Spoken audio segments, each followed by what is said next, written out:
मित्रों, हर मनुष्य चाहता है कि उसकी मृत्यु के बाद वापस उसे फिर मनुष्य का जन्म मिले, लेकिन किसी को ये नहीं पता होता है कि उसको अगला जन्म किस योनि में मिलेगा या इस जन्म के पहले वह किस योनि में था।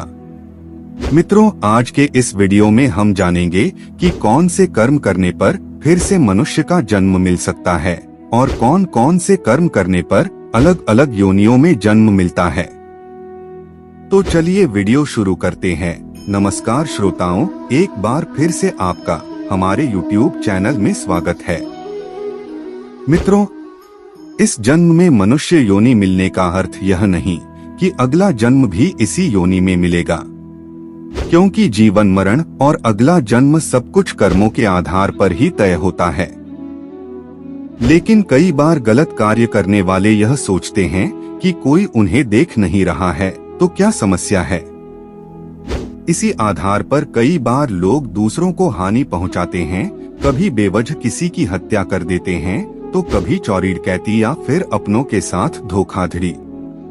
लेकिन क्या आप जानते हैं कि इन सारे कर्मों के गंभीर परिणाम हो सकते हैं। इनके आधार पर सियार, गिद्ध, सांप, गधा और कौंच योनि में जन्म मिल सकता है। तो कर्म थ्योरी के आधार पर कौन से कर्म से कौन सी योनि मिलती है, आइए जानते हैं। एक बार महर्षि वेदव्यास से ऋषियों ने पूछा कि किस कर्म से कौन सी योनि में जन्म मिलता है।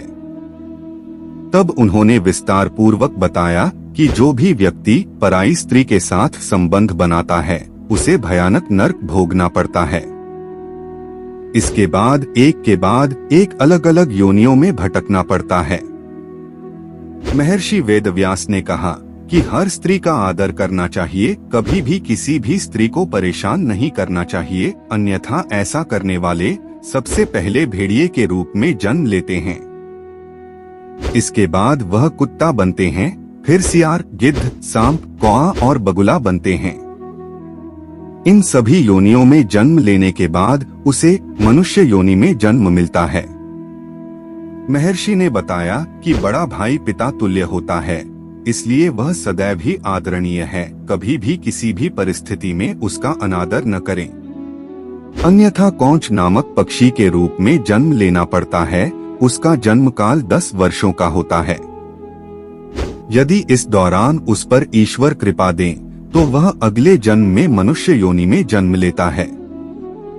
वेदव्यास जी ने बताया कि चोरी करना हमेशा ही गलत है, फिर चाहे वह स्वर्ण हो या वस्त्र, इसके परिणाम भुगतने ही पड़ते हैं। उन्होंने बताया कि यदि कोई व्यक्ति वस्त्रों की चोरी करता है तो वह अगले जन्म में तोता बनता है। वहीं सुगंधित पदार्थों की चोरी करने वाले छछूंदर के रूप में जन्म लेता है। इसलिए कैसी भी परिस्थिति हो, लेकिन चोरी करने से सदैव ही बचना चाहिए। महर्षि ने बताया कि यदि कोई व्यक्ति किसी का कत्ल करता है तो यह जघन्य अपराध की श्रेणी में आता है। ऐसा कर्म करने वाला अगले जन्म में गधा बनता है। लेकिन यदि वह जिस शस्त्र से हत्या करता है उसी से उसकी भी हत्या हो जाए तो उसे मृग योनि मिलती है। इसके बाद वह मछली, कुत्ता और बाघ बनता है। लेकिन इन योनियों में भ्रमण करने के बाद वह मनुष्य योनि में जन्म लेता है। वेदव्यास जी ने बताया कि जो व्यक्ति सदैव दूसरों की मदद करता है, पशु पक्षी और अन्य जीवों पर दया करता है, जरूरतमंदों की मदद करता है और निस्वार्थ भावना से संचित धन का प्रयोग धार्मिक कार्यों में करता है, तो ऐसे व्यक्ति अगले जन्म में मनुष्य योनि में ही जन्म लेते हैं।